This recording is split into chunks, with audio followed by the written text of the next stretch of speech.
House committee issues subpoenas for Epstein files. Deposition with Clintons and other officials. Go and get them. Yeah. I thought they were still on Epstein recess. Well, that's for the House broadly, but I believe that the House committees can still act. The House being on recess means that they don't have enough people present. They don't have the House Majority Leader present. They don't have the people who are necessary to facilitate the formal processes for introducing and passing legislation. But the committees, they subpoenaed the DOJ for files in the sex trafficking investigation into Jeffrey Epstein. The Republican-controlled committee also issued subpoenas for depositions with former Presidents Bill Clinton, former Secretary of State Hillary Clinton, and 8 former top law enforcement officials. Good, good, don't care, good. The committee's action showed how even with lawmakers away from Washington on a month-long break, interest in the Epstein files is still running high. Whatever gets us the files, yep. Thank you, Summer Lee. You got the votes. The DOJ has 2 weeks to release the Epstein files to the Oversight Committee. Justice must apply to everyone, no matter how rich, powerful, or well-connected they are.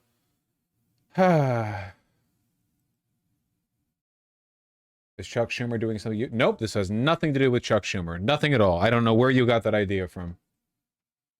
Even the question betrays a shocking lack of awareness on your part as to how the government functions, but that's okay. Thank you for your patience while we verify. What the hell? New York Times is onto my game. It's got to be 10,000 pages of redactions. I mean, didn't the FBI say that they had removed Epstein's name from, or Trump's name from the Epstein files? Or that they had tried to, at least? Requested the documents be delivered by August 19th. I need to find something that's not blocking me out of half the article. What if the DOJ doesn't release it? Well, that would be unlawful. And as we know, it's not possible for people to break the law. Don't ask stupid questions. No, okay. The DOJ confirmed it received the subpoena, but it did not comment further. Seeking testimony from Clinton and former Secretary of State Hillary Clinton, as well as former Attorneys General Merrick Garland, Bill Barr, Alberto Gonzales, Jeff Sessions, Loretta Lynch, and Eric Holder, former FBI Directors Mueller and Comey. Sessions and Barr led the Justice Department during President Trump's first term. They're getting everyone. Honestly, dude, requesting this many testimonies is actually a pretty huge deal because it's less likely with every additional person coming in that they'll be able to get their story straight. Like, think of it this way. They've been trying to get, potentially, Ghislaine Maxwell to speak to Congress for like over a week now. They had multiple meetings with Trump's private attorney. How much prep do you think they're going to be able to reasonably do with this many former officials? People like Hillary Clinton? I mean, even if there's a shared interest there, it's just difficult to corroborate. It's harder to, corral a story. In fact, it's so potentially revealing, it makes me wonder if it's even going to be allowed to happen. They've been practicing this denial for decades, though. Well, kind of. Not everyone here is equally complicit, right? The Clintons were associates of Epstein's, but former Attorneys General Garland, Barr, Gonzales, Sessions, Lynch, and Holder? I mean, there's varying degrees of complicity here, obviously, for people certainly like, we'll say, Garland and Barr, right? Because they were attorneys general after Epstein died. You know, presumably they knew something. But I'm not sure. Really, I'm not sure. What if this does it, man? Please make Hillary rat out her husband. God, I wish. How fucking funny would that be? Give me the bit. Breaking news. Hi, I'm Diane Macedo. We have breaking news. The House Oversight Committee is issuing a subpoena to the Justice Department for the Jeffrey Epstein files. The Republican-controlled committee is also issuing subpoenas for former President Bill Clinton, former Secretary of State Hillary Clinton, and 8 former top law enforcement officials. Committee Chairman James Comer says he wants the Justice Department to turn over the, quote, full, complete, unredacted Epstein files by August 19th, setting up a potential standoff between Congress and the Trump administration. Let's bring in Justice Department reporter Alex Mallon. What were the votes on the subpoena? Again, they need Republican votes in that in the Oversight Committee to get this request out there. And for more, Alex, what are they hoping to get from these depositions, and what happens if these people don't comply? Well, what they're hoping to get is what this administration originally promised it would release, and then obviously during the early July days backtracked like from that controversial memo that they issued. The committee was unopposed? Really? Wait, this was a unanimous vote from the House Oversight Committee? Is that true? House Oversight Committee, Epstein, subpoena, vote. Issued nearly a dozen subpoenas. What was the vote? What was the vote? I'm not seeing the vote count. My guess, the reason why Trump is not being subpoenaed is because that's probably the compromise the House Oversight Committee Democrats had to make to get the Republicans to vote on issuing these subpoenas and testimony requests. You know, like the Republicans on the committee probably said, "Listen, we're with you on forcing the release of the Epstein files and getting these testimonies, but we're not doing this if Trump has to testify. Like, that's ridiculous." So it's probably a compromise they had to make. That would be my guess. Only my guess. Saying that they were not going to release any more files. This is basically Congress taking the driver's seat and saying that we are going to Here we go. Vote of 8-2. Chairman Comer subpoenas Bill and Hillary Clinton, former U.S. attorneys general and FBI directors, records related to Jeffrey Epstein, right? The records, the date is August 19th. Interesting. The return date for a testimony from William Barr is August 18th. They set him up first. Then Gonzalez, Jeff Sessions, Mueller, Loretta Lynch, Eric Holder. Garland is quite a bit later. Comey, and then with the most time given, the two Clintons. That's interesting. That is interesting. I wonder why. It makes sense that Clinton would be last. If you're subpoenaing a former president and secretary of state, you're going to give them a lot of leeway. Why would Barr be first? Maybe he was more cooperative. They reached out to him beforehand. I'm not sure. And it was a vote of 8-2. The subcommittee also approved an amended motion offered by Summer Lee, 8-2, to direct the chairman to subpoena the DOJ to release records of the Epstein case. Okay.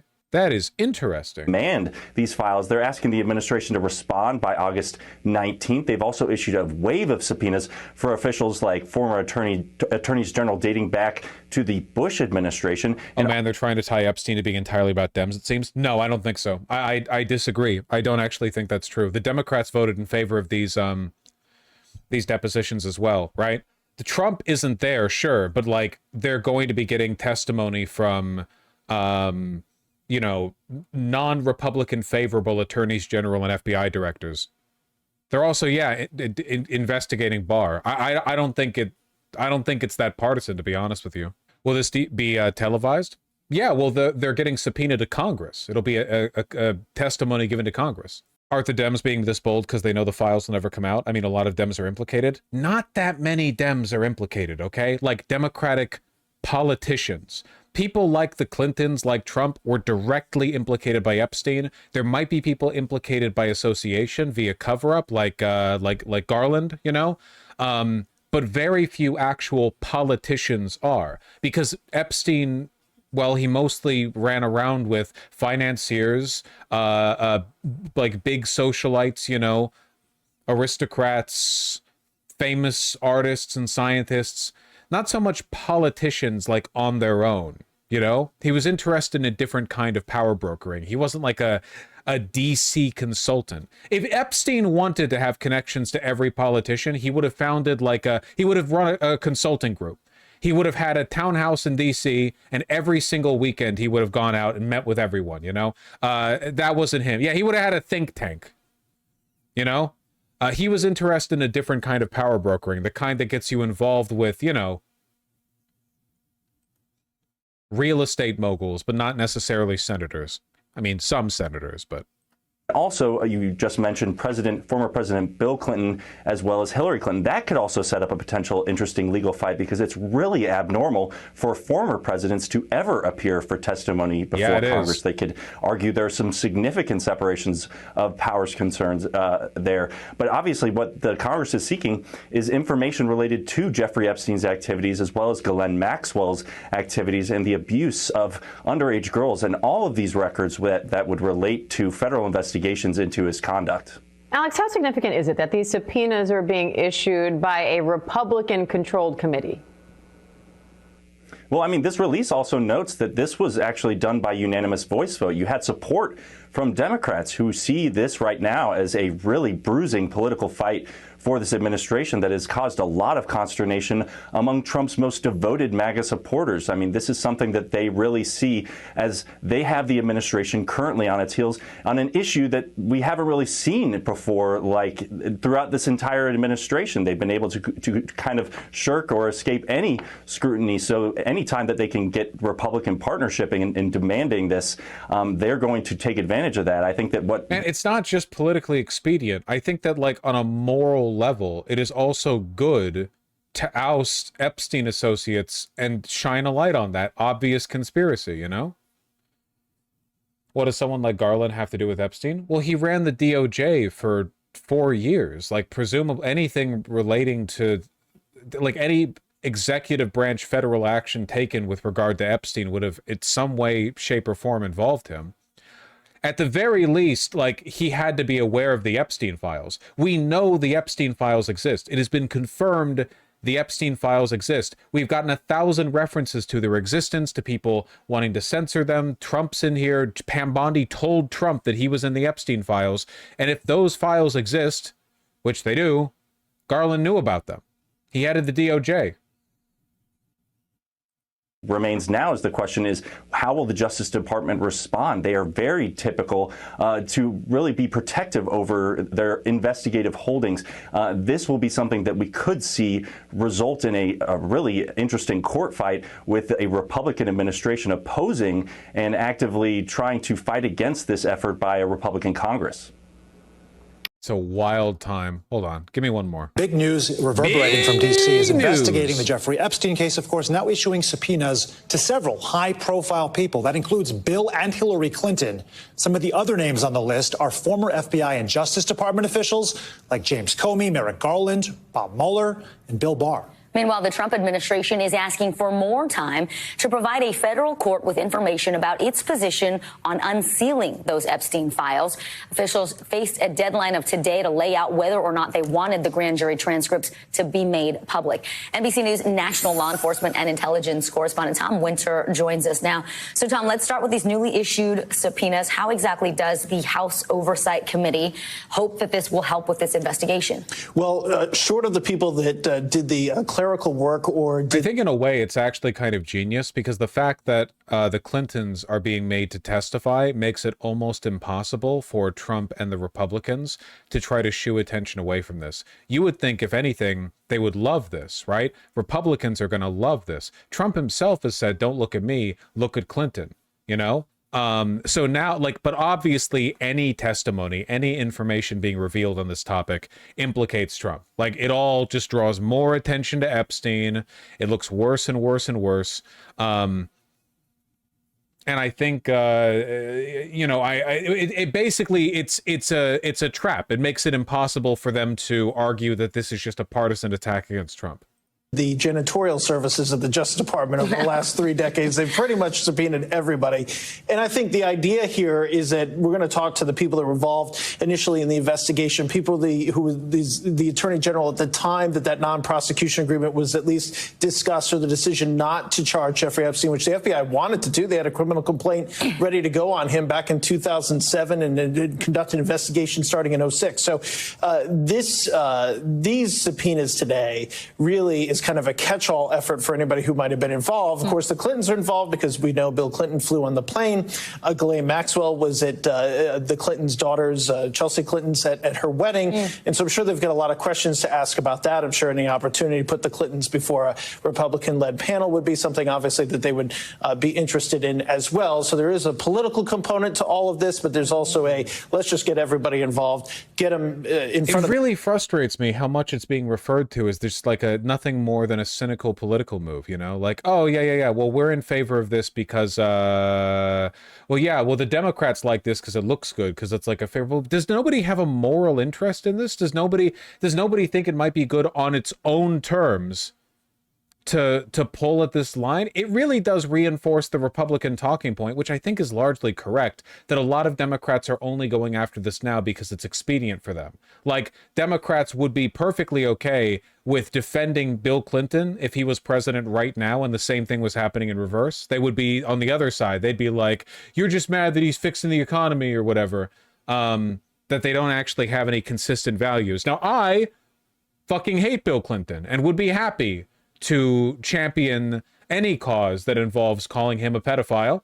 I assume anyone watching my content agrees with me on this. You know, it just frustrates me to see the cynicism.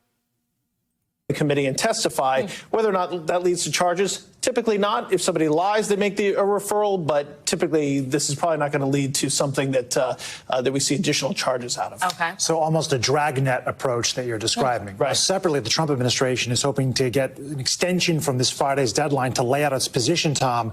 When it comes to the release of the Epstein documents, are we talking about potentially thousands of documents, and where does that stand? Probably not. I mean, this is going to be an instance where, and they've already telegraphed in their court filings, look, the public generally knows the information that's in here. I mean, first off, we knew this was going to be the case. We report on this. We talked about this over the last couple of weeks. If you have an indictment, you know what the grand jury heard because the grand jury had to listen to that to vote on the indictment in the first place. So that's generally instructive of the types of things we would have. But today, in the letter from the U.S. Attorney Jay Clayton here in Manhattan, he said, look, most of the information that's contained in these grand jury transcripts was already made public during the course of the Maxwell trial. Not necessarily the case with the indictment and the grand jury that heard testimony for Jeffrey Epstein, because, of course, we didn't have a trial there. He died by suicide. But there were just 2 days of testimony that the grand jury heard leading up to Epstein's indictment. And as they've already telegraphed in court papers, it was mostly from law enforcement. So summary witnesses, basically an FBI agent would come in and say, here's all the things we found, here's all the documents, here's all the evidence that we uncovered. And so that's something that would have been presented to the grand jury. But again, a lot of that, the general scope and gist of it, has been made public through the Epstein indictment or the follow-on Ghislaine Maxwell trial. So I don't expect, and they pretty much have told us, there's not going to be anything here that's going to be particularly new revelations or something we didn't know about before. You wouldn't elicit testimony for people you weren't going to charge in the first place either. So the idea that there could be unindicted co-conspirators out there or new names is something that just doesn't make sense from a legal standpoint. It's like defying gravity. So just really quick before you go, the Clintons, they will have to go before this committee or will face fines? They've been requested to go before it. Of course, there's usually a legal negotiation that goes back and forth. They're going to want to narrow the scope, get a sense of that. And that's something that committees in the past have typically, engaged with. They don't want it to make it totally open-ended. They want to try to narrow that testimony now. That's what. Yeah, but people aren't really primed to be favorable to, like, the Clintons here. You know, they fucking hate Garland. They hate the Clintons. The Republicans are probably going to be fine with not being that conciliatory. I don't know. I really, really, really want something good to happen here, man. Who likes the Clintons? Nobody likes the Clintons, man. Not anymore. Not anymore. CNN has learned that the Trump administration is now debating whether to release a transcript of the Justice Department's recent interview with her. According to 3 senior administration officials, the DOJ has an audio recording and a transcript compiled from her 2-day meeting last month with Deputy Attorney General Todd Blanche. CNN's Paula Reed joins us now. So, Paula, what more you learned? Why would you do that? I don't know. Look, we'll see. We'll see, man. We'll see.